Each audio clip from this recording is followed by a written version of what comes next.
എവിടെ പോകും? ഹോസ്പിറ്റലിൽ പോണേന് അതിനാണ് കുത്തുവെക്കാൻ എന്ന് പറയുന്നത് കേട്ടോ. വീട്ടിൽ നിന്ന് ഇറങ്ങിയപ്പോൾ തുടങ്ങി എന്നോട് പറയണ്ടേ ഞാൻ കുത്തുവെക്കാൻ പോണേണെന്ന്. ഡോക്ടറിനെ കണ്ട് അത് കഴിഞ്ഞ് നെബുലൈസേഷൻ ചെയ്യണമെന്ന് പറഞ്ഞായിരുന്നേ.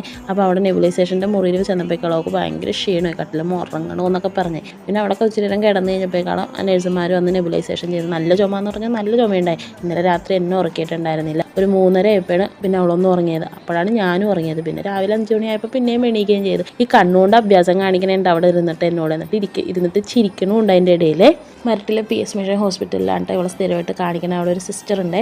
ആ സിസ്റ്ററിനാണ് കാണിക്കുന്നത്. ഇസുവിന് കുറച്ച് മരുന്നുകളും കൂടി വാങ്ങാനുണ്ടായിരുന്നു. അതൊക്കെ വാങ്ങിയിട്ട് ഞങ്ങൾ നേരെ വീട്ടിലോട്ട് പോകുന്നായിരുന്നേ. ഭക്ഷണം കഴിക്കില്ല. എന്നോട് പറഞ്ഞത് ബണ്ണും ചായയും മതി എന്ന് പറഞ്ഞു. എന്നിട്ട് അതും കഴിക്കാൻ പറ്റില്ല. എന്നിട്ട് പിന്നെ ഞാൻ വേണമെങ്കിൽ ഒരു ബണ്ണും ചായയും കഴിച്ചായിരുന്നു. രാവിലത്തെ ഭക്ഷണം തന്നെ അവൾ വല്ലാപ്പിരിയിലായിരുന്നു കഴിച്ചു കൂട്ടിയത്.